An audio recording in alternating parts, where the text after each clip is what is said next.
Jadi ini Rizky kalian ketemu sama Pak Wapres Gus Gibran Raka Buning Raka. Assalamualaikum. Permisi Gus Gibran, saya mau tanya, Gus Gibran ini ahli di bidang apa? AI. Fungsi AI itu apa Gus Gibran? Agar para santri ini bisa lebih mengikuti tantangan zaman. Oh begitu ya Gus Gibran. Bagaimana caranya mengaji dengan AI? Sering pakai AI enggak? Belum pernah Gus Gibran. Setelah ini Gus Gibran ceramah kemana?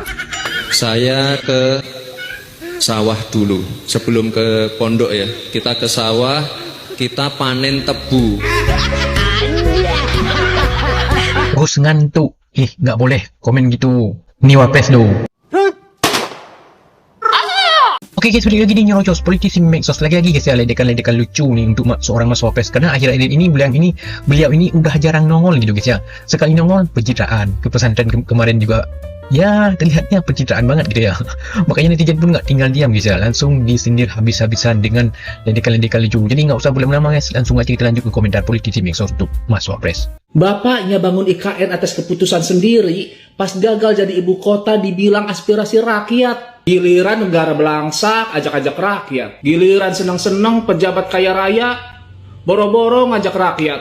Sekarang aja Bapak bilang, ajak anak muda bersatu hadapi tantangan global. Pemerintah nggak bisa sendiri. Pak Gibran yang terhormat, dari mulai presiden sampai pejabat desa itu digaji pakai duit rakyat. Bahkan 80% pendapatan negara itu paling besar dari pajak rakyat. Bagaimana mungkin selama Anda menjabat rakyat nggak pernah dikasih seneng? Susah mulu. PHK di mana-mana. 19 juta lapangan pekerjaan yang Anda janjikan mana? Belum ada. Jadi saya nggak habis pikir. Kenapa Anda enteng sekali bilang pemerintah nggak bisa hadapi tantangan global sendiri? Kita bernegara aja udah nggak waras. Masa pendapatan negara 80% dari pajak rakyat? Sedangkan semua kesusahan selalu ditanggung oleh rakyat. Masih sisa 3 tahun. Yuk, waras yuk. Jangan-jangan sampai habis jabatan juga nggak akan waras-waras, saya nyesal pilih. Nah kan, pendukung Mas Wapres nih udah nyesal. Nah Gibran sendiri itu disindir agar bersedia berkantor di IKN. Dia tidak disindir, ini membuat sebuah usulan agar IKN tidak terbengkelai. Ini memperlihatkan memang kapasitasnya di soal politik. Gibran itu masih hijau. Visi buat kepemimpinannya itu lemah banget. Ojonya tentang isu global, isu ekonomi makro aja. Sampai ke hilirisasi. Lawang memahami politik elektoral saja. Aku yakin, yos ora mudeng. Mencermati perkembangan politik itu berat loh. Nah ini apalagi mau berada di lingkaran kekuasaan. Posisi Wapres yang disandangnya, ya beneran bukan bukti adanya dukungan real pada dia. Termasuk pula penanda kalau dulu Gibran piawai berpolitik, ya enggak. Karena saat dia menjabat baik jadi wali kota sampai mau jadi wakil presiden, bapaknya masih presiden. Semua ya karena faktor bapaknya. Terus 2 tahun yang lalu bapaknya presiden, ada sekedar ketua umum PSI atau politisi biasa, agak tembus dapat kursi RI 2. Ini kenyataan yang tidak bisa terbantahkan. Para pendukung Gibran itu dipengaruhi sosok Jokowi mungkin 90% karena nama Bang Jack. Coba cermati saja, apa sih pandangan bapak 2 anak itu terkait banyak hal? Atau kita coba flashback sejenak, mengingat kembali di ajang debat Cawapres. Isinya ya tebak-tebakan, nyodorkan istilah belaka. Tidak ada tuh mindsetnya, kerangka logisnya, follow up-nya bagaimana membangun negara. Tidak semua politisi di negarawan itu negarawan. Dan tidak semua negarawan itu politisi. Saya tidak lupa anak MK. Berarti udah pada pinter nih netizen. Saya sudah ada di sini. Tidak boleh move on dari kecurangan Gibran. Pilpres sudah selesai. Ayo move on, ini narasi usang para buzzer Gibran. Mereka panik, mereka ingin melupakan sejarah kelam. Maaf, kami menolak amnesia terhadap kecurangan. Move on dari putusan MK nomor 90 tahun 2023 sama saja melegalkan intervensi paman dan lingkaran istana. Ingat, sudah ada putusan Mahkamah Kehormatan MK yang secara tegas menyatakan putusan itu ada pelanggaran etik berat dari Anwar Usman, pamannya Gibran, iparnya Jokowi.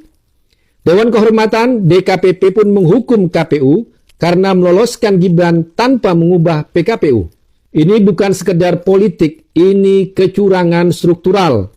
Memilih move on berarti memaklumi dan menormalisasi pembusukan konstitusi. Label pelanggaran etik berat itu sudah permanen, tidak bisa dihapus oleh pelantikan. Gibran adalah simbol Nepo Baby. Dia mendapatkan karpet merah bukan karena kompetensi atau meritokrasi. Dia dikatrol murni karena anaknya Presiden Jokowi. Ini adalah penghinaan nyata bagi jutaan anak muda Indonesia. Mereka yang kuliah tinggi, kerja keras, tapi tanpa privilege mendadak disalib oleh nepotisme secara ugal-ugalan. Mimpi anak muda tentang keadilan runtuh seketika. Sebagai wakil presiden, Gibran bukan untuk dipuji-puji atau dijilat. Dia wajib diawasi secara radikal. Tugas civil society dan mereka yang berada di luar kekuasaan adalah menjaga check and balances tetap menyala. Kritik tidak boleh padam. Ajakan move on dari para buzzer hanyalah trik murahan agar kita berhenti mengawasi.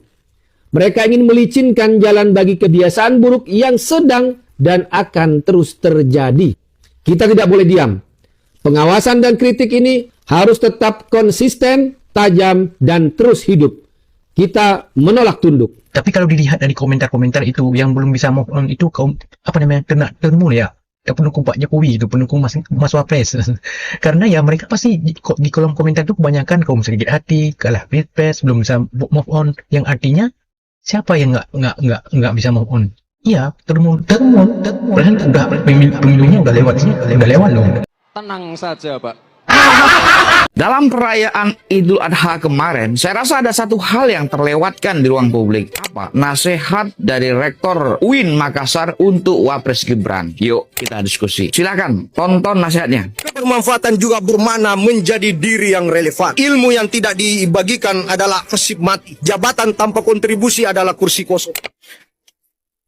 Sudah? Oke, kita bedah. Dari khutbah Rektor UIN Makassar tersebut, pertama dapat kita analisa adalah tentang anfa'uhum linnas, tentang bagaimana menjadi manusia yang bermanfaat, manusia yang berdaya, sebuah kebijakan yang berdampak. Dalam hal ini, mengingatkan kita pada sosok almarhum Max Weber dan Emil Durkheim. Dia bicara tentang perubahan manusia, dia bicara tentang karismatik, dia bicara tentang kontrak sosial, dia bicara tentang struktur fungsional. Yang kedua, yang dapat kita petik adalah ilmu yang tidak dibagikan adalah arsip mati. Saya jadi bertanya, Gibran punya ilmu apa? Selama ini kita melihat apa yang diberikan Gibran terhadap seluruh rakyat Indonesia. Teman-teman, bantu saya untuk mencari tahu. Dan yang berikutnya, jabatan tanpa kontribusi adalah kursi kosong. Lagi-lagi, saya harus minta bantuan teman-teman. Apa kontribusi terbesar Gibran Raka Buming Raka setelah menjadi wakil presiden? Bantu saya ya. Inilah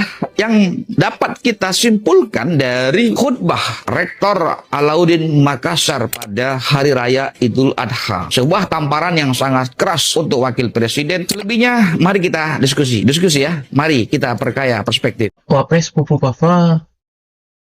si Pupu Kava sudah diberi gelar dari Gus Miftah. Sekarang Wapres Gus si Pupu Kava namanya sekarang. Nggak boleh begitu. Ini wakil presiden kita loh. Miftah punya murid lonte. Kalau Bestari baru sampai kemudian bilang, wah ini apa namanya, ingin mecah belah, apa aja sih? Dari dulu yang namanya wakil presiden itu selalu begitu gitu, nggak harus selalu ngintil presiden kemana-mana gitu ya. Pasti ada kerjaan sendiri, ada istana sendiri, ada tempat tersendiri gitu. Jadi ya aneh rasanya melihat PSI jadi kayak panik atau kayak ngambek gitu. Ya entah apa yang ada dalam pikiran Bestari Barus, silahkan kalian tanya sendiri. Ya seuzon saya ini kayaknya lupa minum obat darah tinggi atau lagi banyak pikiran gitu ya, dipicu sama situasi internal PSI antara Ade Armando, Grace Natali kan, dipicu sama masalah itu. Jadi sekarang mungkin agak-agak sensi gitu ya, kayak perempuan lagi head lah hari pertama gitu kan lagi sensi-sensinya gitu. Padahal usulan Gibran ngantor di IKN itu positif saja menurut saya gitu, supaya kembali lagi IKN bisa berfungsi karena itu sudah dibangun sedemikian rupa, sedemikian mewahnya. Dan ya apa yang melatar belakangi PSI kemudian ngambek, saya nggak tahu gitu. Tapi respon yang seperti itu bagi saya adalah sebuah respon yang salah gitu. Respon PSI terhadap usulan supaya Gibran bisa ngantor di IKN dan kemudian katanya presiden wakil presiden itu satu kesatuan gitu ya, itu jadi seperti menjelaskan bahwa Gibran ini nggak bisa apa-apa. itu seolah-olah PSI ingin bilang bahwa Wapres ini harus ngintil presiden kemana-mana gitu, nggak boleh dipisahkan, nggak boleh beda kantor. Nah terus kalau seperti itu gitu ya, kalau kalian sudah tahu bahwa Gibran itu nggak bisa apa-apa, terus ngapain disuruh jadi cawapres waktu itu gitu ya? Mending kan dibiarin aja main Tamiya, apalah. Jadi komentar PSI bagi saya itu merendahkan Gibran justru. Kalau Bestari Barus sampai kemudian bilang, wah ini apa namanya ingin mecah belah, apa aja sih? Dari dulu yang namanya wakil presiden itu selalu begitu gitu, nggak harus selalu ngintil presiden kemana-mana gitu ya. Pasti ada kerjaan sendiri, ada istana sendiri, ada tempat tersendiri gitu. Jadi ya aneh rasanya melihat PSI jadi kayak panik atau kayak ngambek gitu. Ya entah apa yang ada dalam pikiran Bestari Barus, silahkan kalian tanya sendiri. Ya seuzon saya ini kayaknya lupa minum obat darah tinggi atau lagi banyak pikiran gitu ya, dipicu sama situasi internal PSI antara Ade Armando, Grace Natali kan, dipicu sama masalah itu. Jadi sekarang mungkin agak-agak sensi gitu ya, kayak perempuan lagi head lah hari pertama gitu kan lagi sensi-sensinya gitu. Padahal usulan Gibran ngantor di IKN itu positif saja menurut saya gitu, supaya kembali lagi IKN bisa berfungsi karena itu sudah dibangun sedemikian rupa, sedemikian mewahnya. Dan ya apa yang melatar belakangi PSI kemudian ngambek, saya nggak tahu gitu. Tapi respon yang seperti itu bagi saya adalah sebuah respon yang salah gitu. Respon PSI terhadap usulan supaya Gibran bisa ngantor di IKN dan kemudian katanya presiden wakil presiden itu satu kesatuan gitu ya, itu jadi seperti menjelaskan bahwa Gibran ini nggak bisa apa-apa. itu seolah-olah PSI ingin bilang bahwa Wapres ini harus ngintil presiden kemana-mana gitu, nggak boleh dipisahkan, nggak boleh beda kantor. Nah terus kalau seperti itu gitu ya, kalau kalian sudah tahu bahwa Gibran itu nggak bisa apa-apa, terus ngapain disuruh jadi cawapres waktu itu gitu ya? Mending kan dibiarin aja main Tamiya, apalah. Jadi komentar PSI bagi saya itu merendahkan Gibran justru. PSI nggak bakal laku. Iya, pasti nggak bakal laku. Apalagi orang di dalamnya itu munafik semua sih kan menurut saya ya.